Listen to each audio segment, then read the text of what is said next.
Firman Tuhan berkata, karena itu haruslah kamu sempurna, sama seperti Bapamu yang di sorga adalah sempurna. Oleh sebab itu kita mau berjuang untuk hidup benar, hidup kudus, hidup berkenan di hadapan Allah Bapa di sorga, dan menjadi sempurna sama seperti Dia. Menyenangkan hatimu Tuhan, itu kerinduan hatiku. Ya Bapa,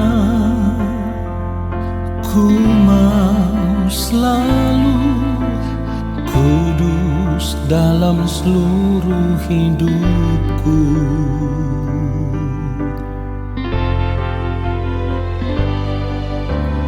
Tiada lain kerinduanku selain menjadi sempurna dan sama seperti Bapa yang di surga adalah sempurna. Katakan bersama-sama, ku mau persembahkan hidupku. Ku mau persembahkan hidupku semua untuk kemuliaan-Mu. Selama ku hidup, selama ku hidup, apa yang ku perbuat selalu untuk-Mu. haleluya, sampai tiba waktumu. Sampai tiba waktumu bagiku. Katakan ku mau Bapa, temukan diriku menjadi pribadi yang berkenan di hadapan-Mu. Tidak ada kerinduan yang lain ya Tuhan, selain rindu untuk menjadi sempurna seperti yang Engkau mau. Haleluya. Oh, tiada lain kerinduanku selain menjadi sempurna sama seperti Bapa yang di sorga adalah sempurna. Mari katakan, ku mau persembahkan hidupku. Ku mau persembahkan hidupku. Katakan semua untuk kemuliaan-Mu. Selama ku hidup, apa yang ku perbuat selalu untuk-Mu. Sampai tiba waktumu, sampai tiba waktumu bagiku. Ku mau Bapa, temukan diriku menjadi pribadi Katakan yang berkenan di hadapan-Mu. Ya Bapa, kami mau mempersembahkan tubuh kami sebagai persembahan yang hidup, yang kudus, yang berkenan kepadamu. Haleluya. Ku mau persembahkan hidupku. Katakan semua untuk kemuliaan-Mu. Untuk kemuliaan-Mu. Yes. Selama ku hidup, apa yang ku perbuat selalu untuk-Mu. Sampai tiba waktumu, sampai tiba waktumu bagiku. katakan ku mau Bapa, temukan diriku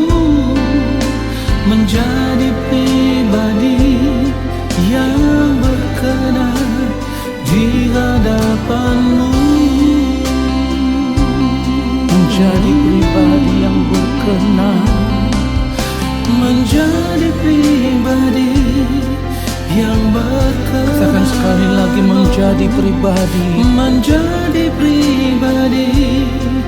yang berkenan di hadapan-Mu. di hadapan-Mu. Ini kerinduan kami ya Tuhan, menjadi pribadi yang senantiasa berkenan kepadamu dan hidup hanya untuk memuliakan Engkau. Haleluya.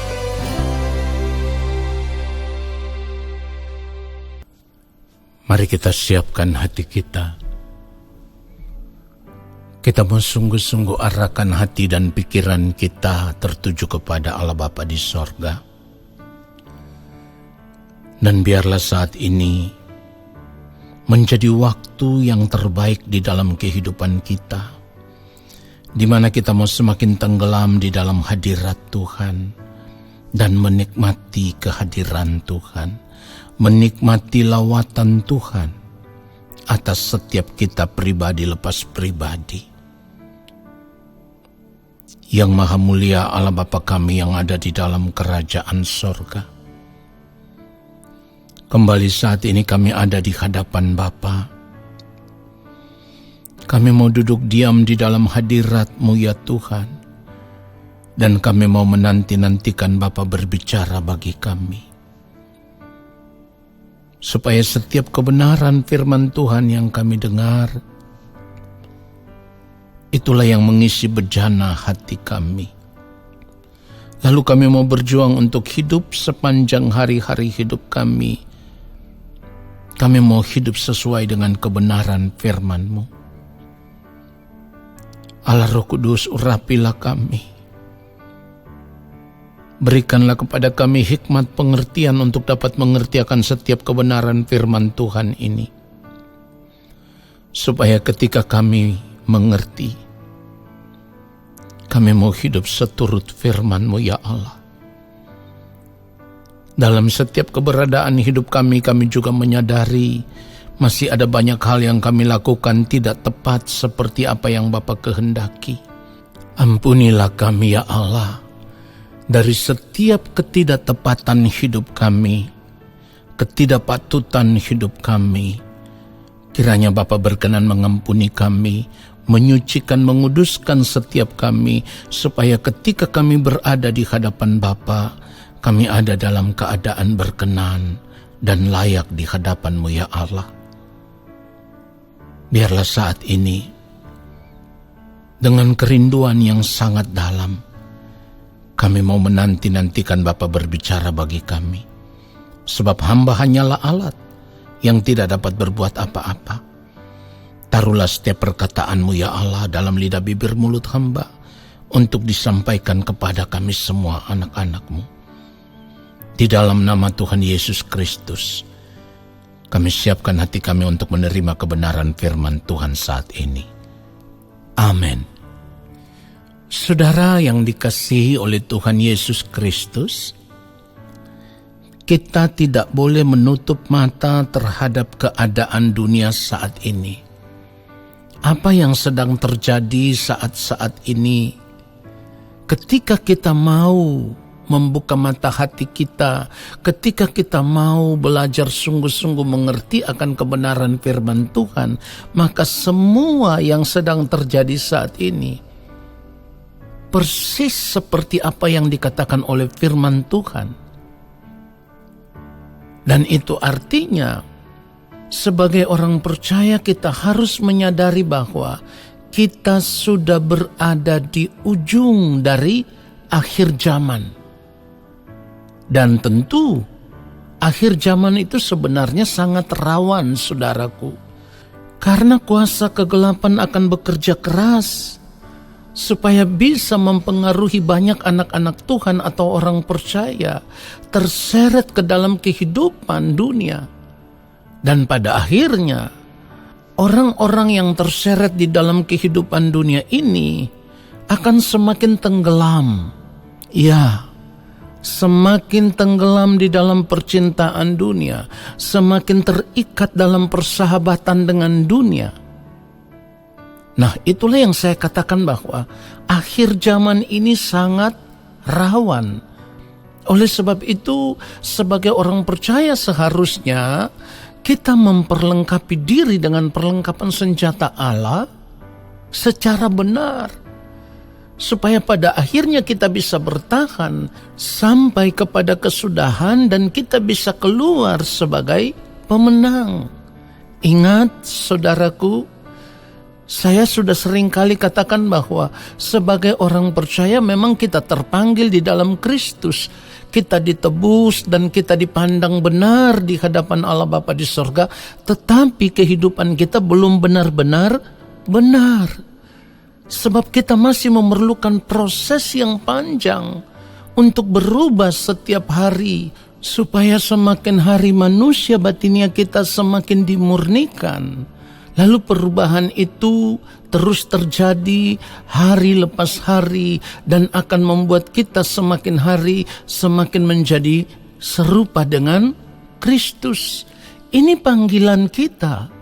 Tetapi kalau kita sudah menyadari panggilan kita sebagai orang percaya bahwa kita harus menjadi serupa dengan Kristus, bahkan firman Tuhan katakan kita harus sempurna sama seperti Bapa di surga yang adalah sempurna, maka kita harus terus berjuang, ya. Bahkan saya harus katakan kita harus berjuang sampai di ujung nafas hidup kita yang terakhir, supaya kehidupan kita ditemukan layak dan berkenan di hadapan Allah Bapa di sorga.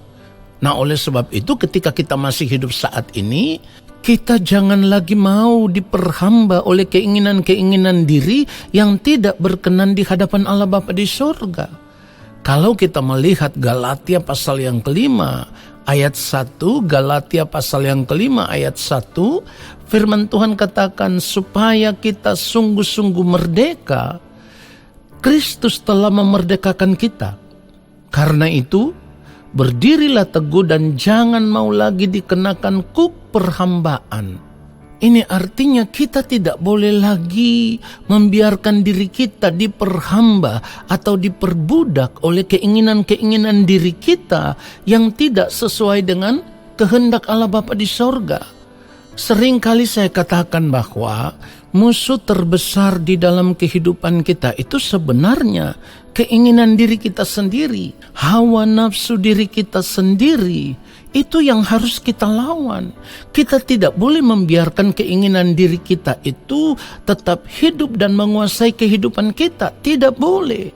Ya, pertanyaannya sekarang saudaraku, mengapa ada begitu banyak anak-anak Tuhan atau orang percaya yang masih mau hidup mengikuti keinginan diri, hawa nafsu diri, yang semuanya itu dipenuhi dengan keinginan-keinginan daging? Kenapa itu terjadi? Karena sebenarnya ada begitu banyak orang percaya yang telah salah mengerti akan kebenaran firman Tuhan secara benar. Ada begitu banyak orang percaya yang berpikir bahwa kalau kita sudah terpilih, kita sudah berada di dalam Kristus, maka kita tidak akan dapat binasa lagi. Ini keliru saudaraku. Sebab kita dipanggil, kita dipilih, ya, kita berada di dalam Kristus. Bukan lalu secara otomatis kita akan diterima di dalam kerajaan Allah Bapa di sorga tanpa perjuangan, saudaraku.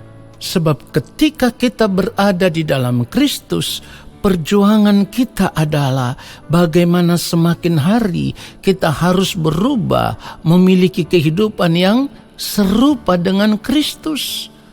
Nah, memiliki kehidupan yang serupa dengan Kristus itu berarti kita harus meninggalkan kehidupan yang lama. Kehidupan yang selalu menuruti keinginan diri, hawa nafsu diri, yang dipenuhi dengan keinginan-keinginan daging, saudaraku. Kehidupan yang lama ini adalah kehidupan yang diwariskan kepada kita. Kehidupan yang kita terima, ya, sebagai warisan dari nenek moyang kita. Inilah yang firman Tuhan katakan sebagai kehidupan yang sia-sia. Itulah yang dimaksudkan firman Tuhan di dalam 1 Petrus 1 ayat 18. Kalau kita lihat lagi, sebab kamu tahu bahwa kamu telah ditebus dari cara hidupmu yang sia-sia, yang kamu warisi dari nenek moyangmu itu, bukan dengan barang yang fana, bukan pula dengan perak atau emas. Lalu ayat 19 dikatakan melainkan dengan darah yang mahal, yaitu darah Kristus yang sama seperti darah anak domba yang tak bernoda dan tak bercacat. Nah, saudara yang dikasihi oleh Tuhan Yesus Kristus, kalau kita sudah tahu, kalau kita sudah mengerti bahwa kehidupan kita yang lama itu tidak berkenan di hadapan Allah. Sebab firman Tuhan katakan itulah cara hidup yang sia-sia, yang kita warisi dari nenek moyang kita. Pertanyaannya sekarang, mengapa sampai saat ini kita masih saja tenggelam di dalam kehidupan yang lama? Kita masih tinggal di dalam kehidupan yang sia-sia. Firman Tuhan katakan dengan jelas bahwa kehidupan kita yang lama ini akan menemui kebinasaannya. Saudaraku, kalau kita melihat kebenaran firman Tuhan Efesus pasal yang keempat, lalu kita membaca mulai ayat 20 dikatakan, tetapi kamu bukan demikian, kamu telah belajar mengenal Kristus. Ayat 21, karena kamu telah mendengar tentang Dia dan menerima pengajaran di dalam Dia menurut kebenaran yang nyata dalam Yesus. Ayat 22, perhatikan baik, yaitu bahwa kamu berhubung dengan kehidupan kamu yang dahulu harus menanggalkan manusia lama yang menemui kebinasaannya oleh nafsunya yang menyesatkan. Ayat 23, supaya kamu dibaharui di dalam roh dan pikiranmu. 24, dan mengenakan manusia baru yang telah diciptakan menurut kehendak Allah di dalam kebenaran dan kekudusan yang sesungguhnya. Saudaraku, jadi kalau kita tahu bahwa kalau kita masih tetap hidup di dalam kehidupan kita yang lama, atau kita masih tetap hidup mengenakan manusia lama yang firman Tuhan katakan, kalau itu tidak ditanggalkan berarti kita akan masuk kepada kebinasaan atau menemui kebinasaan. Pertanyaannya adalah mengapa kita tidak mau berubah? Kalau kita sudah tahu bahwa kehidupan yang lama itu akan membawa kita kepada kebinasaan. Dengan kata lain, saudaraku, kita menjadi orang yang paling bodoh kalau memang ternyata hanya demi kesenangan-kesenangan hidup dunia yang sementara kita tetap tinggal di dalam manusia lama, di dalam kehidupan yang lama, di dalam kehidupan yang sia-sia. Padahal kita tahu sekarang kita sudah berada di ujung daripada akhir zaman ini. Dan firman Tuhan katakan, waktu Tuhan itu akan tiba seperti pencuri. Tidak ada seorang pun yang tahu, saudaraku. Kalau kita sudah mengerti kebenaran firman Tuhan seperti ini, mengapa kita tidak mau sungguh-sungguh berjaga-jaga? Mengapa kita tidak mau sungguh-sungguh hidup dalam ketaatan, tetap mengerjakan keselamatan yang sudah kita terima di dalam Kristus? Kenapa kita tidak mau mengerjakan keselamatan itu dengan takut dan gentar, saudaraku? Ada begitu banyak orang Kristen atau orang percaya atau anak-anak Tuhan yang beralasan bahwa mana mungkinlah kita bisa hidup sama seperti Kristus. Saudara yang dikasihi oleh Tuhan Yesus Kristus, kalau kita berkata kita tidak bisa hidup sama seperti Kristus, itu artinya kita sedang menuduh Allah Bapa di sorga, memerintahkan kita untuk melakukan sesuatu yang tidak bisa kita lakukan. Tetapi kita harus sadar, saudaraku, Allah Bapa di sorga itu adalah Bapa yang begitu bijaksana. Bapa tidak akan pernah membiarkan kita berjalan sendiri. Sebab ketika kita ditebus di dalam Kristus, maka Bapa memberikan penolong yang setia. Bapa memberikan Roh Kudus yang setiap saat akan menuntun kita kepada segala kebenaran, saudaraku. Jadi kalau ada orang percaya yang berkata kita tidak bisa hidup sama seperti Kristus, bukan tidak bisa, tetapi memang orang-orang seperti ini tidak mau hidup sama seperti Kristus. Ingat, di dalam Kristus kita dipanggil supaya kita menjadi serupa dengan Kristus. Jadi tidak ada alasan kalau kita tidak bisa hidup sama seperti Kristus telah hidup.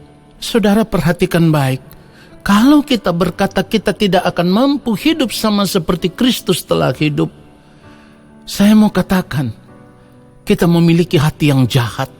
Karena kalau kita berkata kita tidak bisa hidup sama seperti Kristus telah hidup, kita telah menuduh Allah Bapa di sorga, memerintahkan sesuatu yang tidak mampu kita lakukan. Ingat baik saudaraku, orang percaya yang mau hidup sama seperti Kristus telah hidup, Roh Kudus Tuhan pasti akan memampukan dia untuk bisa bertahan sampai kesudahannya, saudaraku. Tapi kalau kita berkata kita tidak mampu, kita memiliki hati yang jahat. Ibrani pasal yang ketiga, ayat 12, firman Tuhan katakan begini, waspadalah, hai saudara-saudara, supaya di antara kamu jangan terdapat seorang yang hatinya jahat dan yang tidak percaya oleh karena ia murtad dari Allah yang hidup. Jadi sebenarnya kalau kita berkata kita tidak akan mampu hidup sama seperti Kristus telah hidup, kita sedang tidak percaya kepada Allah, saudaraku. Sekalipun kita berkata kita orang Kristen, kita orang percaya, kita anak-anak Tuhan, kita berdusta.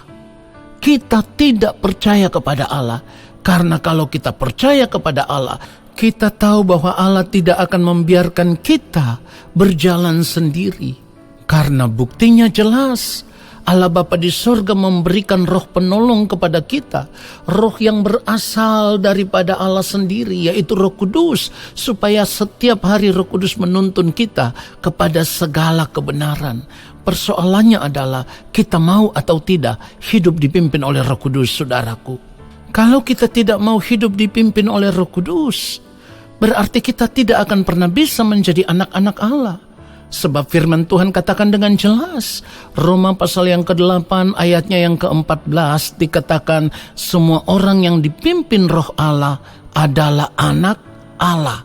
Dengan kata lain, kalau kita tidak memberi diri dipimpin roh Allah, berarti kita bukan anak Allah. Kalau bukan anak Allah berarti anak iblis, itu sudah jelas. Pertanyaannya adalah, apakah itu bisa dibuktikan?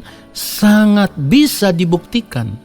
Kalau kita tidak memberi diri dipimpin oleh roh Allah, lalu kita hidup mengikuti keinginan diri sendiri, mengikuti hawa nafsu diri kita sendiri yang dipenuhi dengan keinginan-keinginan daging, yang setiap hari hanya mau menikmati dunia ini dengan segala kesenangannya, maka sebenarnya orang-orang seperti ini sedang mengarahkan hidupnya ke dalam kebinasaan kekal.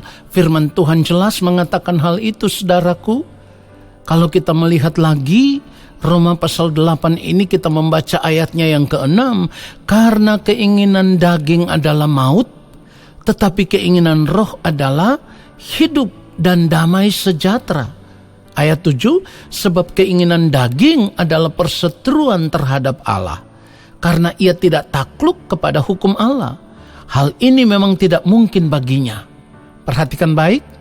Ayat yang ke-8 dikatakan, mereka yang hidup dalam daging tidak mungkin berkenan kepada Allah. Nah, saudara yang dikasihi oleh Tuhan Yesus Kristus, oleh sebab itu kita harus menyadari keadaan ini. Ingat, waktu hidup kita di dunia ini sudah tidak lama lagi. Tadi saya katakan bahwa sebenarnya kalau kita mau membuka mata hati kita, lalu kita melihat keadaan dunia saat ini, maka kita mengerti dengan benar bahwa firman Allah sedang digenapi. Apa yang terjadi saat ini sama seperti apa yang dikatakan oleh firman Tuhan. Dan itu artinya kita sudah berada di ujung dari akhir zaman ini. Jadi mari kita sadar, saudaraku, jangan lagi berdalih bahwa kita tidak bisa hidup sama seperti Kristus telah hidup. Sebab ketika Kristus hidup di dunia ini, firman Tuhan katakan, ia telah mengambil rupa seorang hamba dan menjadi sama dengan manusia. Artinya, Kristus hidup di dunia ini dalam keadaan sama dengan kita saat ini. Persoalannya adalah, yang mulia Tuhan Yesus Kristus ketika berada di dunia ini memilih taat penuh untuk melakukan kehendak Allah Bapa di sorga. Berbanding terbalik dengan kehidupan kita sebagai orang percaya. Kalau Kristus memilih taat, bahkan firman Tuhan katakan ia taat sampai mati, bahkan mati di atas kayu salib.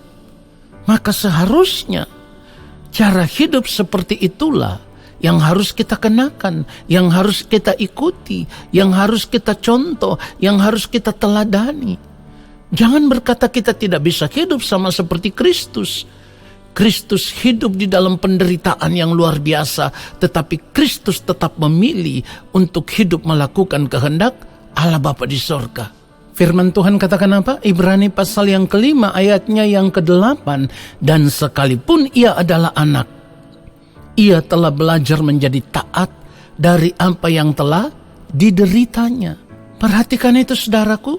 Jadi ketaatan seperti itulah yang pada akhirnya bisa membuat Kristus mencapai kesempurnaannya. Firman Tuhan katakan di dalam Ibrani pasal yang ke-5 ini ayat yang ke-9. Dan sesudah ia mencapai kesempurnaannya, ia menjadi pokok keselamatan yang abadi bagi semua orang yang taat kepadanya. Jadi kita terpanggil di dalam Kristus. Itu artinya kita juga harus taat kepada Kristus. Baru kita bisa diselamatkan. Kalau kita tidak taat, kita tidak mungkin bisa diselamatkan. Jadi sudah berulang kali saya katakan, jangan sampai kita salah mengerti tentang kasih karunia anugerah keselamatan yang kita terima di dalam Kristus. Kita terima kasih karunia Allah di dalam Kristus. Itu artinya kita dipanggil untuk hidup sama seperti Kristus telah hidup. Dan itu juga berarti kita harus berjuang untuk menjaga keselamatan yang kita terima di dalam Kristus itu. Sampai kapan kita berjuang? Kita berjuang mengerjakan keselamatan itu dengan takut dan gentar sampai di ujung nafas hidup kita yang terakhir, saudaraku. Percayalah, ketika kita mau sungguh-sungguh, Roh Kudus akan memberikan kekuatan kepada kita sehingga kita mampu hidup sama seperti Kristus telah hidup. Tuhan Yesus memberkati kita semua. Amin. Saudara yang dikasihi oleh Tuhan Yesus Kristus, mari kita angkat tangan di hadapan Bapa di sorga dan terimalah berkat-Nya. Segala berkat kasih karunia daripada Allah Bapa di sorga, rahmat cinta kasih yang berlimpah-limpah dari Gembala Agung Tuhan Yesus Kristus, di dalam persekutuan yang manis dengan Roh Allah yang kudus, kiranya turun atas kehidupan kita semua, menyertai langkah hidup kita semua, bahkan memberkati kehidupan kita semua, sekarang sampai selama-lamanya. Amin.